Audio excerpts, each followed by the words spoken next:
Bonjour tout le monde. Donc, je vais effectivement vous présenter les résultats du sondage commandé par le CAGI sur la perception de l'évolution statutaire de la Guadeloupe. C'est une demande qui effectivement nous a été formulée il y a environ un mois, à partir desquelles 4 questions ont été définies. Les questions ont été définies par le CAGI. Nous les avons travaillées avec les membres du CAGI pour qu'elles soient pour répondre aux règles déontologiques habituelles. Et donc, je vais commencer par la petite fiche technique, puisque vous savez qu'on le répète souvent, un sondage c'est un instantané. Donc il est important de préciser la période de l'enquête. L'enquête a été réalisée entre les 6 et 17 mai de cette année, sur un échantillon de 512 personnes représentatives de la population guadeloupéenne. Ça veut dire quoi, représentatif de la population guadeloupéenne? Ça veut dire que notre échantillon a la même structure que les Guadeloupéens âgés de 18 ans et plus. Quand je dis la même structure, ça veut dire que nous avons respecté la répartition démographique par commune, nous avons respecté la répartition démographique hommes-femmes, mais également en termes de tranche d'âge et de taille des foyers. Donc l'idée, c'est d'avoir un échantillon qui ressemble à la population de la Guadeloupe pour pouvoir envisager une extrapolation des résultats du sondage à l'ensemble. Et puis, dernier point, pas des moindres, il faut toujours rappeler, garder en mémoire qu'un sondage, puisqu'on est sur un échantillon, les méthodes probabilistes imposent d'avoir une marge d'erreur et de la préciser. Et donc, sur un échantillon de 500 cas, on a une marge d'erreur qui est comprise entre plus ou moins 2 points et 4,5 points. Globalement, ça veut dire quoi? Ça veut dire que lorsque je vous annonce un pourcentage aux alentours de 50%, il faut le recevoir dans une fourchette de plus ou moins 4,5 points, c'est-à-dire 54,5 en haut et c'est plus compliqué en bas, mais vous ferez le calcul vous-même. Et la même chose quand on est sur les extrémités, aux alentours de 10-20%, on est plutôt sur du 2 points. Là, c'est plus facile, c'est 20 plus 2, 20 moins 2, 18-22. Voilà pour la petite note méthodologique. On va rentrer dans le vif du sujet. Vous savez que ça fait une vingtaine d'années que Calisat a un baromètre sur les préoccupations des Guadeloupéens. Nous avons encore posé cette question à l'occasion de ce sondage, et même si les résultats ne sont pas présentés ici, nous les avons, nous les dévoilerons sur notre site internet en début de semaine prochaine, lundi ou mardi. Et nous avions toujours posé cette question: quelles sont vos préoccupations majeures? Alors, je vais vous faire une petite révélation. En 2022, novembre 2022, la préoccupation majeure des Guadeloupéens, c'était l'eau et le pouvoir d'achat. Et cette fois-ci, la préoccupation majeure des Guadeloupéens, non, pas d'idée? Non, c'est plus l'eau. Mais souvenez-vous, on a eu un mois d'avril, un mois de mai marqué par un certain nombre d'homicides, un certain nombre de... L'insécurité. Voilà, exactement. L'insécurité, la délinquance. Première préoccupation des Guadeloupéens. Donc, tout ça pour vous dire que ça fluctue. Il y a une chose qui fluctue peu, c'est la place de l'évolution statutaire ou de l'évolution institutionnelle, on pose les deux questions, qui est en général aux alentours de 6 et 7%. C'est-à-dire que lorsque vous interrogez les Guadeloupéens sur leurs préoccupations, ils sont moins de 10% à dire « ma préoccupation, c'est l'évolution statutaire ». Ça s'explique. Parce que vous connaissez tous la pyramide de Maslow, on est intéressé d'abord par se nourrir, pouvoir d'achat, se loger, pouvoir d'achat, être en sécurité, l'insécurité, l'eau, voilà, la santé. Et une fois qu'on a réglé toutes ces questions, on peut envisager de monter dans cette pyramide de Maslow et d'avoir des aspirations supérieures. Donc je dirais donc que ces questions correspondent à des aspirations supérieures. En revanche, lorsque vous interrogez les Guadeloupéens directement avec une question claire, est-ce que vous êtes favorable à une fusion du département et de la région en une collectivité territoriale unique? Eh bien, ils sont quasiment 3 sur 5 à répondre oui. Ils disent oui à 32% avec un oui franc et massif. c'est plus mesuré pour 27%, mais ça nous amène quand même à 59% de Guadeloupéens qui se disent favorables à une collectivité unique. Alors, lorsqu'on fait ce genre d'exercice, on regarde toujours s'il y a des profils qui se distinguent et on voit, dans un premier temps, un gradient d'âge. Regardez, vous l'avez ici, vous vous rendez compte que les personnes qui sont globalement favorables à la fusion, eh bien, ce sont les personnes les plus âgées. Et si vous regardez sur les 16-24 ans, ils sont 54% à dire oui, je suis favorable. Et quand vous montez dans la pyramide des âges, chez les 40-59 ans, ils sont 56%. C'est pas significatif, 2 points. En revanche, chez les 60 ans et plus, on est à 68% de personnes favorables. Je ne vais pas rentrer dans le détail des... On n'a pas aujourd'hui en Guadeloupe de sondage sur les sorties d'urnes, mais on le sait quand même que ceux qui votent le plus, ce sont les plus âgés. Les jeunes ont tendance à se désintéresser un peu de la politique et des questions qui tournent autour de la politique. Autre différence significative observée, ce sont les différences spatiales. On se rend compte, par exemple, on a regardé en fonction des territoires, donc des communautés d'agglo, communautés de communes, là où les Guadeloupéens se disent le plus favorables à une fusion, c'est au sein de la communauté de communes de Marie-Galante, et là où ils sont moins favorables, c'est dans le sud Basse-Terre, communauté d'agglomération Grand Sud Caraïbes, où on chute à 47%, alors qu'on était à 64% au niveau de Marie-Galante. Autre élément qui ressort également, c'est une différenciation significative entre les niveaux d'études. Lorsqu'on interroge les personnes qui sont alors favorables, mais comme ça faisait trop chargé d'un côté, je vous l'ai mis de l'autre côté, donc défavorables, eh bien on se rend compte que les personnes qui ont un niveau d'études, le dernier diplôme obtenu, ou le diplôme le plus élevé obtenu, inférieur au bac, ils sont 42% à se déclarer non favorable à la fusion des deux assemblées. Et on se rend compte donc que quand on a affaire à des personnes, quand les répondants ont un niveau supérieur au niveau Bac plus 3, ils ne sont plus que 23% à se déclarer opposés, ou en tout cas peu favorables à la fusion des deux assemblées.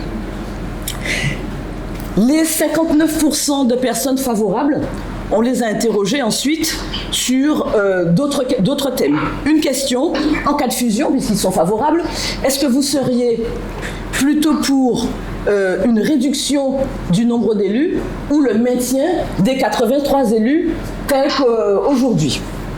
Eh bien, regardez bien, vous voyez que lorsqu'il s'agit de repasser de 83 à 43, on a 48% de personnes qui se prononcent favorablement. Et lorsqu'il s'agit de passer de 83 à 53, ils sont 33% à se prononcer favorablement. Autrement dit, 81% des personnes favorables à une fusion sont également favorables à une réduction du nombre d'élus. Et tant qu'à réduire, autant réduire. Enfin, j'interprète, hein, c'est pas comme ça que les gens nous répondent au questionnaire, mais ils sont plus nombreux à se prononcer pour une réduction à 43 plutôt qu'à une réduction à 53. Et vous avez 18% qui sont pour une fusion, mais avec le maintien du même nombre d'élus. Alors, curieusement, autant on avait tout à l'heure Marie-Galante qui se distinguait, qui était favorable, plus favorable à une réduction, à une fusion, pardon, et bien on se rend compte, quand on regarde les résultats, que Marie-Galante, ils sont pour une fusion, mais plutôt avec une conservation du même nombre d'élus. Et oui, parce que chacun... C'est pour être sûr d'être représenté, peut-être, puisque effectivement c'est un plus petit territoire. Et vous avez les territoires où ils sont le plus favorables à cette réduction du nombre d'élus, c'est dans le territoire du Nord-Grande-Terre. À l'inverse, là où ils sont, tout en étant pour une fusion des deux assemblées, moins favorables à une réduction du nombre d'élus, c'est encore une fois dans le sud, Grand Sud Caraïbes. Le CAGI a également souhaité poser une question sur les domaines dans lesquels les Guadeloupéens souhaiteraient un pouvoir renforcé localement. Arrive en tête l'urbanisme, adapter l'habitat et les constructions aux réalités du territoire guadeloupéen, préserver les terres agricoles. Et deuxième point qui rassemble plus de 50% des sondés, l'environnement, protéger les sites naturels et les espèces. Globalement, protéger le territoire guadeloupéen. Vous avez ensuite les thèmes proposés, donc ce ne sont pas des citations spontanées, mais des thèmes proposés, choisis par le CAGI. Vous avez en troisième position l'emploi, à compétences équivalentes, mettre en œuvre des politiques de préférence locale, 48%, qui rassemble, allez, on va dire, une personne sur deux. La gestion du littoral, fixer les règles d'occupation et d'utilisation des côtes et du rivage, 45%, toute ressemblance avec une affaire en cours est totalement fortuite. Coopération régionale, être associé à l'État pour les relations extérieures, notamment avec les autres pays de la Caraïbe, 40%. La culture, qui séduit moins, qui rassemble moins, avec 39% des répondants qui vont vers cette question. Dernier point abordé, le statut fiscal et douanier. Donc il y avait une question, on a demandé aux Guadeloupéens interrogés est-ce qu'ils souhaitent que la Guadeloupe soit dotée d'un statut fiscal et douanier particulier, notamment pour fixer des taxes et récupérer des taxes jusqu'alors prélevées par l'État. Et vous voyez, 70% des personnes interrogées se prononcent favorablement. Il n'y a pas sur cette question de différence significative entre les profils, autrement dit, hommes, femmes, jeunes, vieux, quel que soit le territoire de résidence, quel que soit le niveau de diplôme, tous les Guadeloupéens qui se sont prononcés favorablement, c'est toute catégorie, tout profil confondu. Merci, bonne continuation. Bien, bonjour à tous. Merci beaucoup Erika pour cette présentation. Et je renouvelle nos excuses. Je ne reviendrai pas sur tout cela.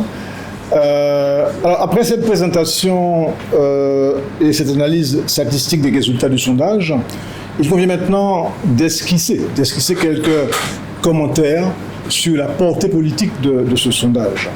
Alors que les choses soient claires, nous ne sommes pas des acteurs politiques, nous sommes des politistes, si on peut le dire, plus précisément des enseignants-chercheurs en sciences politiques. C'est à ce titre-là que nous intervenons. Alors nous ne sommes pas des opposants non plus aux élus, parce qu'on nous présente parfois comme des gens, parce qu'on a une approche critique, on se crée des opposants. On n'est pas des opposants aux élus en place, ni aux hommes politiques en général. Certains d'entre eux sont nos amis. Dans leur staff, il y a même des membres du CAGI, donc il n'y a pas de problème à ce niveau. Nous sommes loin d'être hostiles aux personnes, ça c'est clair. Nous faisons la part entre des relations personnelles et notre travail d'enseignant-chercheur, tout simplement. Bien sûr, comme tous citoyens, nous avons nos idées politiques, mais nous ne sommes pas pour autant des acteurs politiques, c'est-à-dire des personnes qui luttent pour la conquête ou la conservation du pouvoir, puisque c'est ça, c'est la définition de l'acteur politique. Le CAGI, Centre d'analyse géopolitique internationale, Pôle Guadeloupe du LC2S, Laboratoire caribéen de sciences sociales, qui est une unité mixte de recherche du CNRS, a commandé ce sondage à Calistat. Là encore, quelques explications que nous vous devons. Non pas sur Calistat, dont les compétences sont reconnues, c'est clair. Je vais préciser qu'en tant que directeur du CAGI, ce sondage a été financé par le CAGI et par aucune autre structure.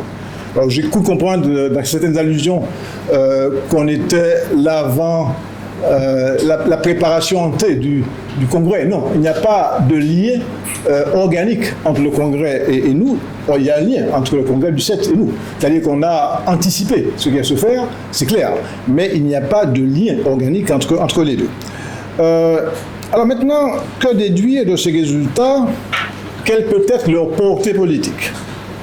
D'abord, autre précision quand même, il s'agit d'un sondage. Erika l'a précisé, mais pas d'une consultation. Je sais que l'on confond souvent les deux et que l'on veut faire dire parfois au sondage ce qu'il ne peut pas dire. Les sondages sont une photographie, elle a dit, de l'opinion publique à un moment donné. Ils peuvent indiquer des tendances, mais ne remplaceront jamais une élection, une consultation. Alors ce sondage, il porte, comme vous l'avez noté, sur la volonté ou pas de changement des Guadeloupéens, changer le statut, réduire le nombre d'élus, obtenir de nouvelles compétences. Vous aurez noté que dans tous les cas, il s'agit de savoir ce que veulent les Guadeloupéens. C'est ça la question, ce que veulent les Guadeloupéens. Alors sur tous ces points, vous l'avez noté également, les réponses sont positives. Les Guadeloupéens souhaitent voir leur situation politique changer. Je réponds en partie à la question qui a été posée par le conseil départemental. De ce point de vue, l'analyse statistique est sans équivoque, à mon avis. Alors, dès lors, une question s'impose à nous, en tout cas, je pense qu'il y a une question qui s'impose à nous, c'est finalement, a-t-on peur du changement en Guadeloupe? A-t-on peur du changement en Guadeloupe? Ou plus précisément, qui a peur du changement en Guadeloupe? C'est plutôt la bonne question d'ailleurs.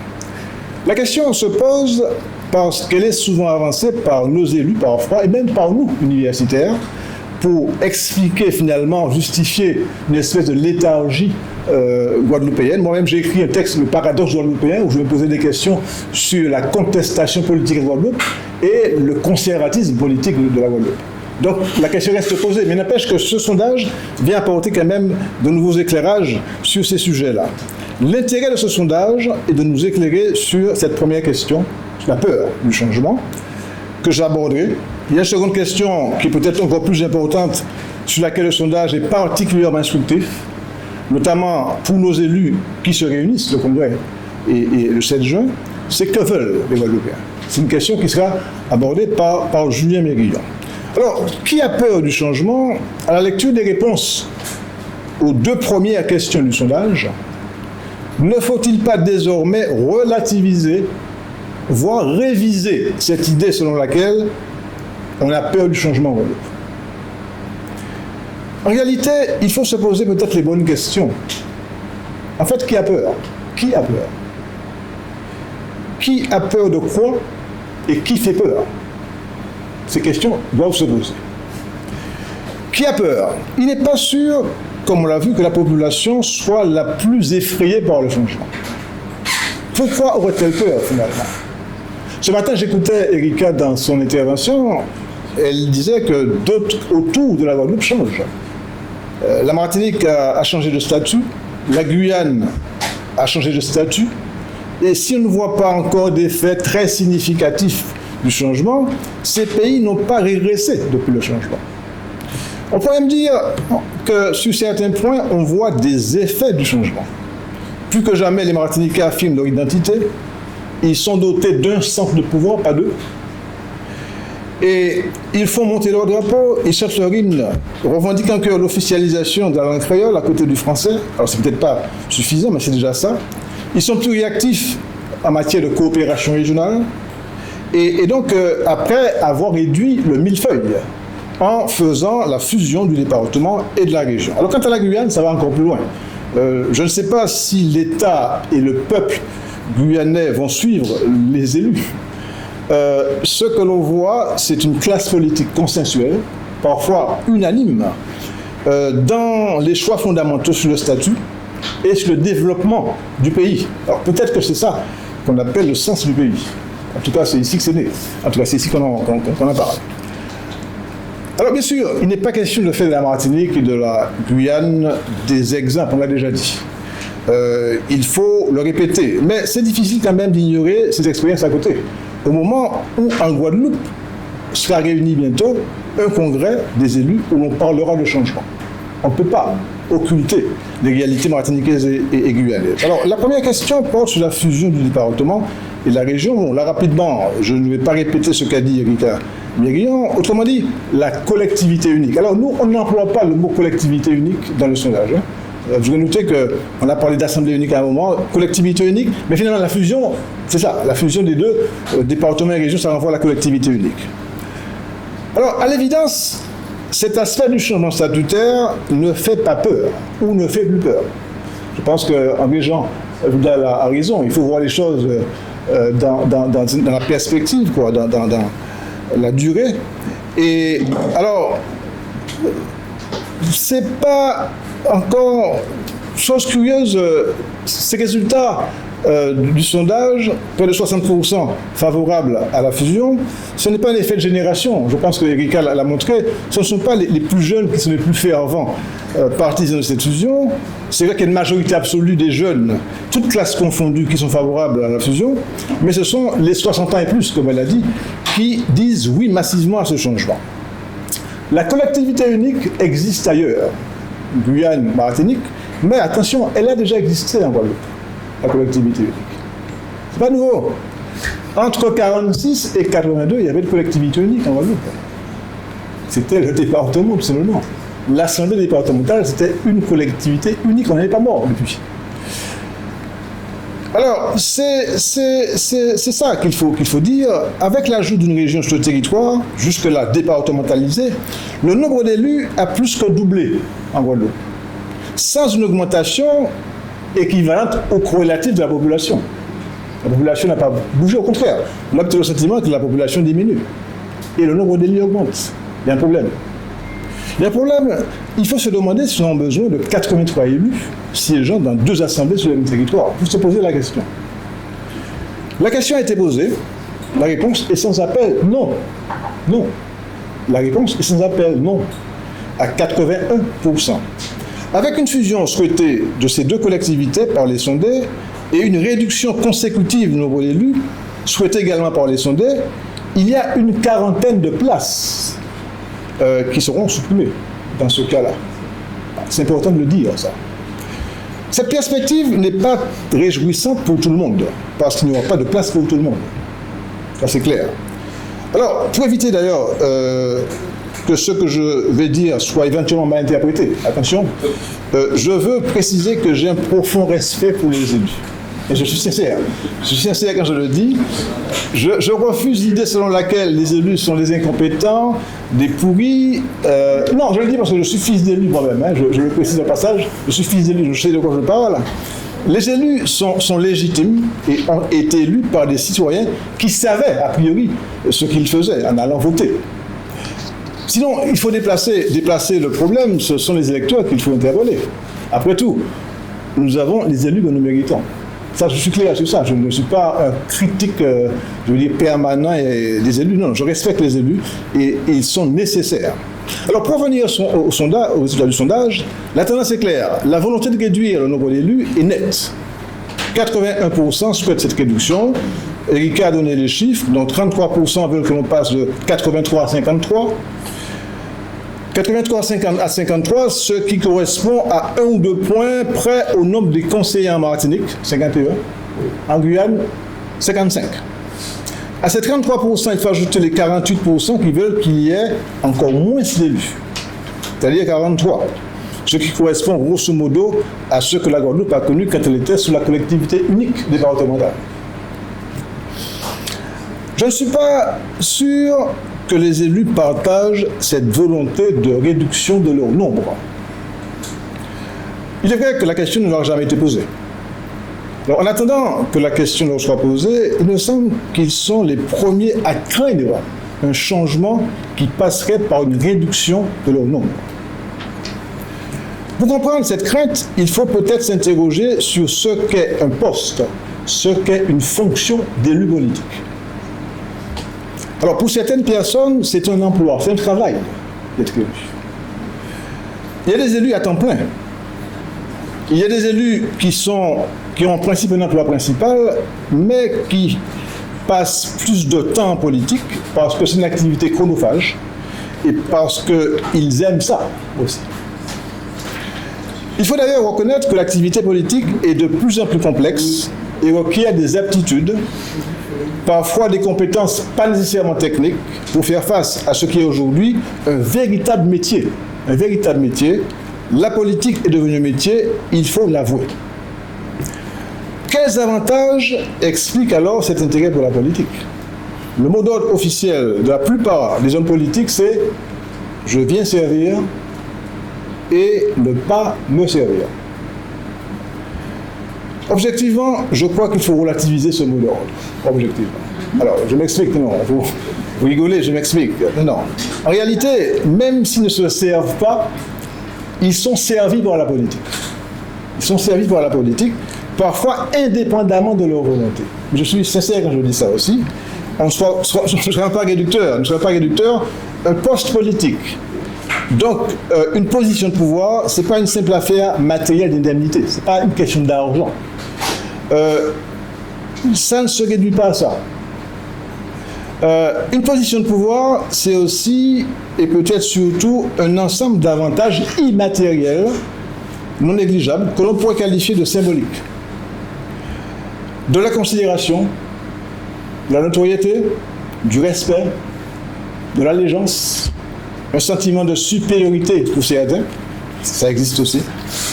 Imaginez un instant, et là je reviens au sondage, imaginez un élu sans poste. Il perd son poste.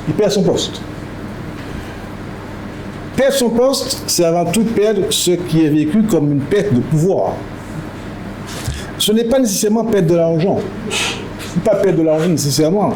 Perdre un poste, c'est avant tout, et ne souligne pas assez, c'est perdre toutes les rétributions symboliques qui sont attachées au pouvoir. C'est difficile d'accepter de passer dans la rue et que personne ne vous arrête. Quand vous n'êtes plus élu. D'être chez vous et que le téléphone ne sonne pas comme avant. C'est difficile.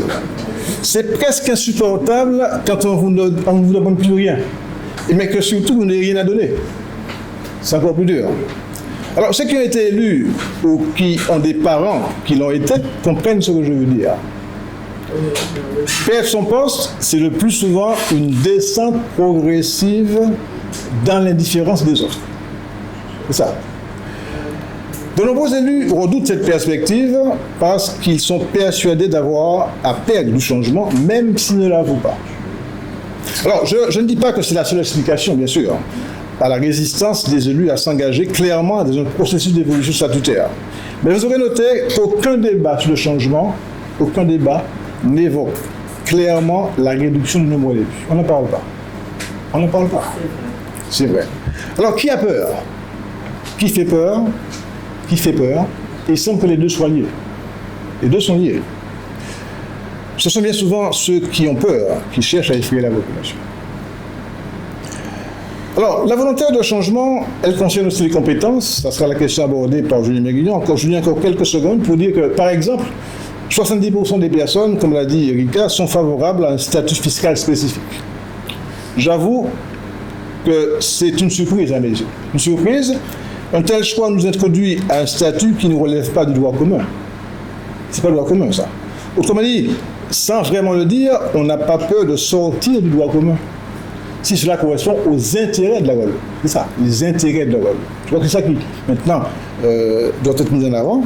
À ce stade de ma présentation, et je vais conclure, je retiens deux choses. La première, tout simplement, le changement de statut ne fait pas peur. 1. 2. Parler de changement suppose désormais une pédagogie qui passe vraisemblablement par d'autres approches. Plutôt que d'employer des mots connotés dont certains sont utilisés pour faire peur, il faut partir des contenus. Exemple, la fusion du département et de la région, c'est plus parlant que la collectivité unique.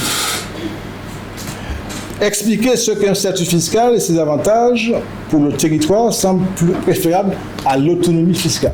Voilà. Donc j'en ai terminé, je vous remercie, je passe la parole à Julien Méguignon.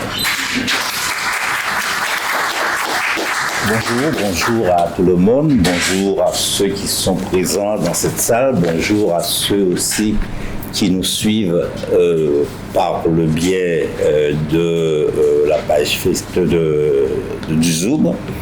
Alors, on l'a bien compris, l'enjeu de cette conférence est quand même important, essentiel, et je vais essayer d'aborder la question précisément de ce que j'ai appelé les aspirations du peuple guadeloupéen à partir du sondage. Quelles sont aujourd'hui les aspirations que l'on peut décrypter? D'abord, pourquoi ce sondage? Fred a répondu en partie, mais je vais y revenir. Que peut-il apporter au débat politique et qu'exprime-t-il? Les questions que je viens de poser sont légitimes et méritent quelques éclaircissements. Ce sondage, comme on l'a inscrit, s'inscrit dans une démarche de recherche et dans la continuité des manifestations que le GAJI a organisées sur la question statutaire. Pour mémoire, en décembre 2021, nous avons organisé 3 conférences sur la question de l'autonomie. En mai 2022, on s'est interrogé sur une question: quelle autonomie pour la Guyane? Et encore récemment, au mois de mai 2023, on s'est posé la question du statut de la Guadeloupe, qu'on avait intitulé le statut de la Guadeloupe en question.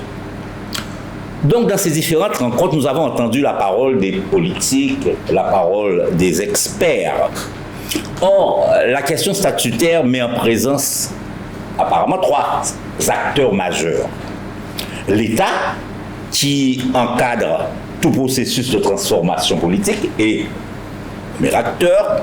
Deuxième acteur, les politiques locaux, qui sont les initiateurs et les porteurs du projet d'évolution. Et troisième acteur, le peuple, et plus précisément les électeurs, qui par leur adhésion légitiment le changement. La parole de l'État est connue et a largement été entendue ces derniers temps, notamment au moment des épisodes de crise de mobilisation du mois de novembre 2021. Notamment, on se souvient des déclarations du ministre de l'époque, Lecornu, sur l'autonomie, reprises d'ailleurs par le président de la République. Les élus se réunissent généralement en congrès.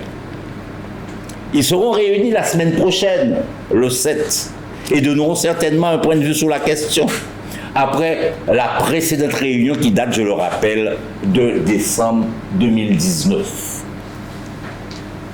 Le peuple doit-il attendre chaque fois la date fixée pour la consultation prévue par la Constitution? Doit-il se contenter de quelques forums organisés ça et là, sans grande affluence? C'est pour combler cette lacune que nous avons choisi de procéder à cette enquête avec toutes les réserves que l'on peut émettre sur les sondages. Il fallait entendre la voix des Guadeloupéens. Et c'est un peu l'objectif qui a été poursuivi. Alors, notre ambition n'est pas d'asséner des vérités définitives. En utilisant cet outil, comme le font tous les chercheurs en sciences politiques et tous les observateurs de la vie politique, le GAJI a souhaité porter sa contribution à un débat qui est avant tout un débat de société. C'est donc un état de l'opinion, une tendance à un instant T, ça a été rappelé, et que chacun y trouve sa vérité. C'est la règle du jeu. Ce qui est certain, c'est que cette photographie de l'opinion nous fournit des indications précieuses sur ce que je pourrais peut-être appeler une vision qui pourrait être partagée du pays Guadeloupe. Qu'exprime ce sondage? Que veut le peuple guadeloupéen? Le premier constat qui s'impose, c'est la condamnation sans ambages du système actuel. Le système des 2 collectivités sur le même territoire paraît désuète au vu des réponses obtenues. Quand 59% des personnes interrogées estiment qu'il faut opter pour une nouvelle collectivité qui remplacerait la région et le département, c'est une tendance lourde concernant toutes les classes d'âge. Cette question est en débat, il faut le dire. Depuis les premiers temps de la régionalisation en 1972, rappelons-nous ce fameux projet Mesmer qui demandait à ce que région et département soient exercés, ou tout au moins les compétences soient exercées par une seule et même collectivité. On est en 1972. Il est repris, rappelez-vous encore, remis sur la table en 1982, lorsque l'Assemblée nationale, le Parlement vote l'Assemblée unique qui est retoquée par le Conseil constitutionnel, et bien évidemment relancé avec la déclaration de Basse-Terre en 1999. Cette tendance donc à réduire sur le même territoire le nombre des collectivités, à en finir avec l'empilement des institutions, s'inscrit aujourd'hui dans le droit fil de ce que je considère étant l'affirmation identitaire, dans la volonté de disposer d'institutions et de politiques publiques parfaitement identifiées. Le deuxième élément qui apparaît dans la lecture de ce sondage, c'est la préservation du territoire contre toute forme de prédation. Cela semble être une préoccupation majeure si on analyse les réponses à la question sur le pouvoir dont devraient disposer les décideurs guadeloupéens. En tête et avec une confortable avance, l'urbanisme, 65%, pour adapter l'habitat et les constructions aux réalités du territoire guadeloupéen et préserver les terres agricoles. Cela a été expressément indiqué dans la question qui a été fournie.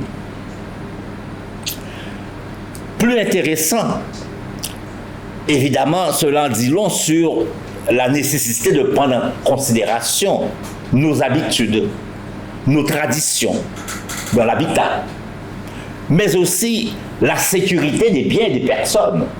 Ces questions sont latentes. Plus intéressant, la sauvegarde des terres agricoles.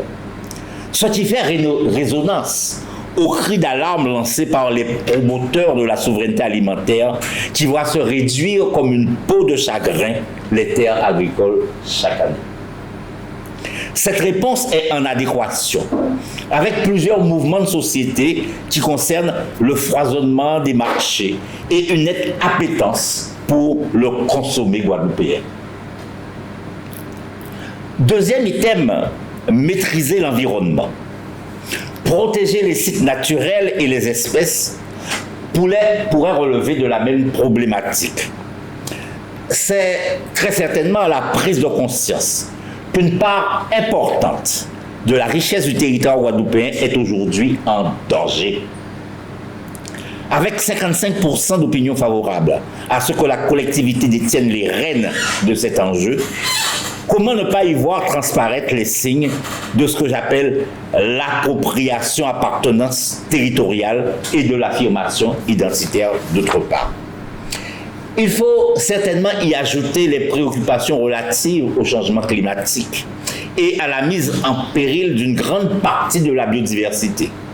Le récent scandale du chlordécone n'y est peut-être pas pour rien dans ce souci de bien maîtriser les questions environnementales. Placé largement en tête des préférences en ce qui concerne les pouvoirs qui devraient être dévolus à une nouvelle collectivité, l'urbanisme et l'environnement ne font-ils pas écho au sentiment de dépossession que l'on perçoit très souvent dans la bouche de nombreux Guadeloupéens? Déposséder, donc comment reconquérir une parcelle de territoire? On peut être surpris que la préférence locale en matière d'emploi, bien qu'à 48%, ne soit pas plus prisée. On a posé la question, est-ce qu'il ne serait pas important de pouvoir maîtriser cette compétence? Cela peut correspondre à l'idée selon laquelle cette compétence doit rester entre les mains de l'État, ou tout simplement que cela coule de source et n'a point besoin d'être prise en charge par les pouvoirs publics et plus particulièrement par une collectivité locale. La coopération régionale avec 40%, la culture 39%, avec des scores honorables, sont loin derrière des préoccupations plus liées à la gestion de l'espace et à la survie même du pays Guadeloupe. Il faut cependant noter que la coopération régionale, souvent considérée comme peu attractive, obtient 40% d'opinions qui seraient favorables à ce qu'elle puisse être conduite par les autorités locales. Ainsi donc, malgré tout, les personnes interrogées ont un regard tourné vers la Caraïbe. La culture, en dernière position, pourrait surprendre. En effet, c'est un domaine où de nombreux talents s'expriment et où les artistes écrivains auraient aimé avoir plus de visibilité sur la politique des collectivités et plus de soutien aussi. Mais là encore, on peut considérer que cela paraît tellement évident qu'il ne serait même point besoin qu'il y a une collectivité qui ait ce droit de prendre en charge artistes, écrivains, sportifs qui défendraient les couleurs du pays. Dernier aspect qui est abordé, souhaiteriez-vous, et je reprends la question, que la Guadeloupe dispose d'un statut fiscal et douanier particulier, notamment pour fixer des taxes et récupérer des taxes jusqu'alors prélevées par l'État, exemple, les taxes sur les jeux du hasard, et protéger la production locale en taxant les importations. Nous avons voulu donner du sens à cette question en précisant les objectifs poursuivis avec les outils fiscaux et douaniers. Fixer les taxes, récupérer certaines des mets de l'État et surtout bénéficier des taxes sur les jeux du hasard. Autant d'enjeux qui ont été quelquefois exprimés. S'agissant du régime douanier, la question lui assigne une fonction de protection de la production locale. Alors, plutôt que de parler d'autonomie fiscale et douanière, qui ne représente rien de bien précis pour une grande partie de la population, nous avons fait le choix de cibler les objectifs. Le résultat est sans appel. 70% des personnes interrogées sont favorables à ces statuts fiscaux et douaniers. Cela traduit une volonté de modifier la logique de l'économie de comptoir qui régit les collectivités d'outre-mer. C'est en tout cas une manifestation claire d'opposition au système actuel fondé sur l'importation. On peut en déduire que les changements voulus vont bien au-delà de l'attribution des compétences départementales et régionales à une seule collectivité. Poser la problématique de la question fiscale, de la question douanière, c'est bien évidemment rentrer dans un domaine qui est celui des statuts spécifiques et de ce que l'on appelle traditionnellement les intérêts propres. Deux questions se posent à partir de ces réponses. Le statut souhaité va-t-il dans le sens de l'autonomie et quel serait ce degré d'autonomie? Voilà la question qui se pose à partir des réponses que nous avons. Deuxième question, quel choix entre le statut de région ultrapériphérique de l'Europe et de statut de PTOM en ce qui concerne les relations d'une nouvelle collectivité qui récupérerait les compétences fiscales et douanières dans ses relations avec l'Union européenne? Y a-t-il compatibilité avec précisément ce droit communautaire? La question reste posée. Pourrait-on rester dans le cadre des régions ultrapériphériques avec une telle évolution? Que veulent les Guadeloupéens donc? Y a-t-il un divorce avec la classe politique? Le sondage apporte un éclairage certain. Les Guadeloupéens ne sont pas engoncés dans l'immobilisme.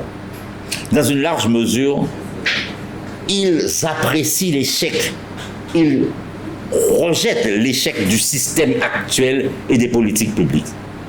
La volonté de changement est majoritaire, mais elle n'est pas massive. Elle n'est pas à 90%. Le règne, cependant, de la méfiance sévit. Mais dans une certaine mesure aussi, celui de la prudence. Au centre du tourbillon statutaire se trouve en filigrane la question du consensus et de la confiance. Et par rapport à cela, une idée me vient. Et si la société civile, à partir de ces réponses, se prenait à rebattre les cartes? Je vous remercie.